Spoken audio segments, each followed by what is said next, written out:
جی بالکل آپ ٹھیک فرما رہی ہیں، ایسا ہی ہے جیسا آپ نے نقشہ بیان کیا، لیکن میں یہ سمجھتا ہوں کہ آج جس دور سے ہم گزر رہے ہیں، جس کامیابی کے دور سے پاکستان گزر رہا ہے، اور جس کامیابی کی پرواز میں اس وقت پاکستان اپنی افواج پاکستان کی وجہ سے، اپنی حکومت پاکستان کی وجہ سے آج جس دوراہے پہ پاکستان کی عزت اور وقار پہنچ چکا ہے، دوسرے مسلم ممالک بھی پاکستان کی طرف دیکھتے ہیں۔ ابھی آپ نے غزہ کی بات کی تو آپ کو اس چیز کا علم ہوگا کہ ایک وفد جو ہے وہ پاکستان ممالک کا، جس کی سربراہی شہباز شریف صاحب نے کی، اور وہ 6 ملکوں کا وفد جو ہے وہ گیا اور انہوں نے غزہ میں جنگ بندی جو ہے اس پہ امپلیمنٹ کروایا، اور اس چیز کو کنٹرول کیا گیا کہ ان لوگوں کا کیا قصور ہے جو نہتے جو ہے روزانہ شہید کر دیے جاتے ہیں، جن کے گھر برباد کر دیے جاتے ہیں۔ تو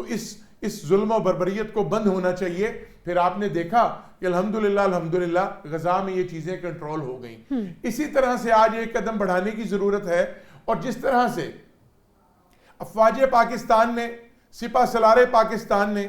جنرل عاصم منیر صاحب نے کردار ادا کیا اور ہندو بنیے کو گھٹنے ٹیکنے پہ مجبور کر دیا، اور پھر وہ ثالثی پہ آ گیا، اس کو دھول چٹا دی، تو اسے بھی اس چیز کا اندازہ ہے کہ اس کا کتنا وزن ہے اور الحمدللہ پاکستان کا کتنا وزن ہے۔ اچھا مجھے یہ بتائیے سر، یہ جو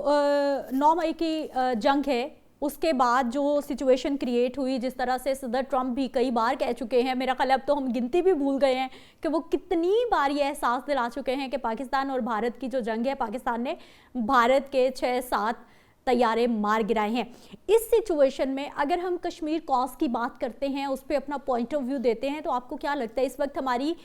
جو خارجہ پالیسی ہے وہ کتنی مستحکم ہے، اور اس وقت بات کرنا کتنا ضروری ہے؟ دیکھیں، میں یہ سمجھتا ہوں کہ جتنا پاکستان اس وقت مضبوط اور مستحکم چل رہا ہے، اور ہماری آرمی جو ہے پوری دنیا میں اپنی گھاگ بٹھا بیٹھی ہے، تو میں یہ سمجھتا ہوں کہ یہ ایک ایسا وقت ہے کہ اب اگر تھوڑی سی کوشش کی جائے تو یہ کامیابی اور یہ آزادی کشمیر جو ہے وہ ہم سے دور نہیں ہے۔ اور وہ جو قائد اعظم کی ایک کال ہے کہ کشمیر پاکستان کی شارک ہے، وہ شارک کو آزاد کروانا اب مشکل نہیں ہے، چند قدم دور ضرور ہے، لیکن میں یہ سمجھتا ہوں کہ آج کی جو خارجہ پالیسی ہے اس نے پوری دنیا میں پاکستان کی ایک عزت اور وقار جو ہے اس میں بلندی اس کی وجہ سے آئی ہے۔ تو ہمیں اس چیز کو دیکھنا ہوگا کہ اب اس کو اسی عزت اور احترام کو، اسی وقار کو ہمیں استعمال کرتے ہوئے کشمیریوں کو بھی ان کی آزادی کا حق دلوانا پڑے گا۔ اچھا سر، آرٹیکل 370 کی اگر ہم بات کرتے ہیں تو اس کے بعد، کیونکہ ہم نے دیکھا کہ وہ جو وہاں پر جائیدادیں نہیں بنا سکتے تھے، زمینیں نہیں خرید سکتے تھے، پہلے تک پابندی تھی، لیکن اب اس شک کو، اس قانون کو اڑا کر رکھ دیا گیا۔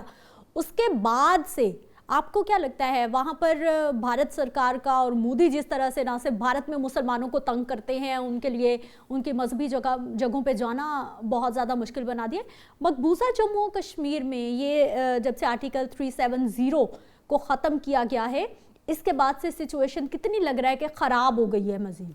جی میں یہ سمجھتا ہوں کہ انہوں نے آرٹیکل 370A اور 35A کو جب مفلوج کیا ہے، انہوں نے ہمارا آرٹیکل اڑا دیا، انہوں نے ہمارا جھنڈا ختم کر دیا، انہوں نے ہمارا جو ہے وہ قانون جو ہے اس کو پامال کر دیا، ہماری حیثیت کو ایک ریاست کی حیثیت کو ایک صوبے کی حیثیت میں تقسیم کر دیا، جو کہ میں یہ سمجھتا ہوں کہ انہوں نے کیے ہوئے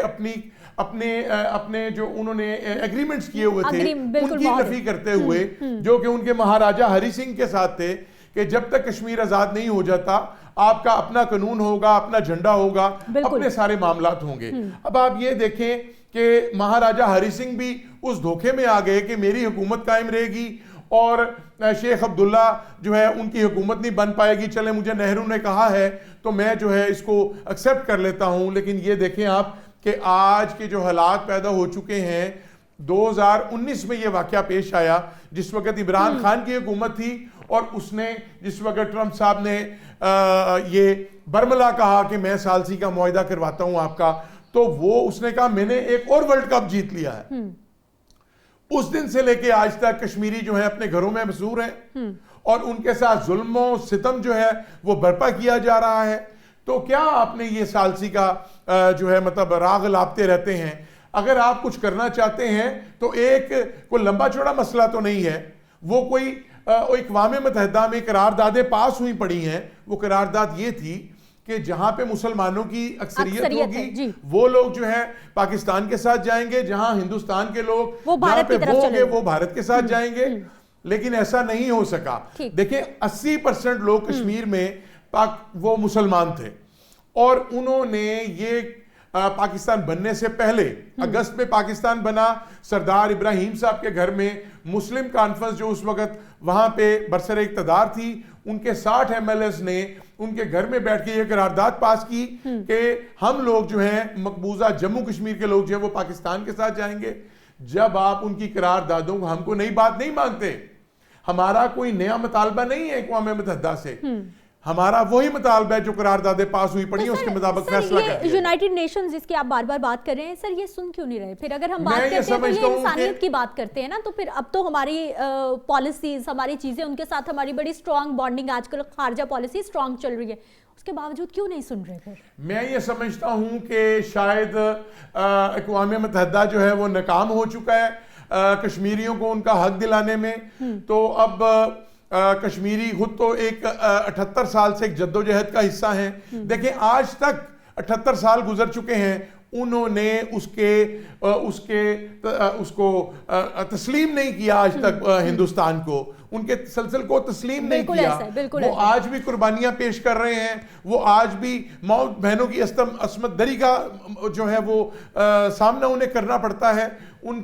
کی جائیدادیں ان سے چھین لی جاتی ہیں، ان کے سامنے ان کے بچے کاٹ دیے جاتے ہیں۔ تو میں یہ سمجھتا ہوں کہ یہ ظلم جو ہے پھر ظلم ہے، وہ بڑھتا ہے تو مٹ جاتا ہے۔ بالکل، میرا خیال ہے کہ آج کے دن اگر ہم برہان وانی کو یاد نہ کریں تو یہ بڑی زیادتی ہوگی کہ اب تو نوجوان اٹھ کے کھڑے ہو رہے ہیں، نوجوان اپنی زندگیاں پیش کر رہے ہیں اپنی دھرتی کے لیے، اپنی زمین کے لیے، کہ ہمیں یہ اس طرح کی سچویشن نہیں چاہیے، ہم جینا چاہتے ہیں اور آزاد ہو کر جینا چاہتے ہیں۔ جی بالکل، آپ ٹھیک کر رہی بات کی آپ نے۔ برہان وانی جو ہے وہ ایک کشمیر کا شہزادہ تھا، وہ ایک خوبصورت نوجوان تھا جس نے ہنستے ہنستے اپنی جان قربان کر دی اور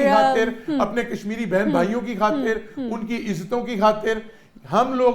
آج پاکستان میں 78 سال سے مہاجرین یہاں پہ بس رہے ہیں۔ بالکل سر، بہت شکریہ، پروگرام میں آپ موجود رہے، آپ کے شامل ہونے کا۔ مجھے ایک بریک پہ جانا ہے، واپس آئیں گے، مزید ٹاپکس پہ بات ہوگی۔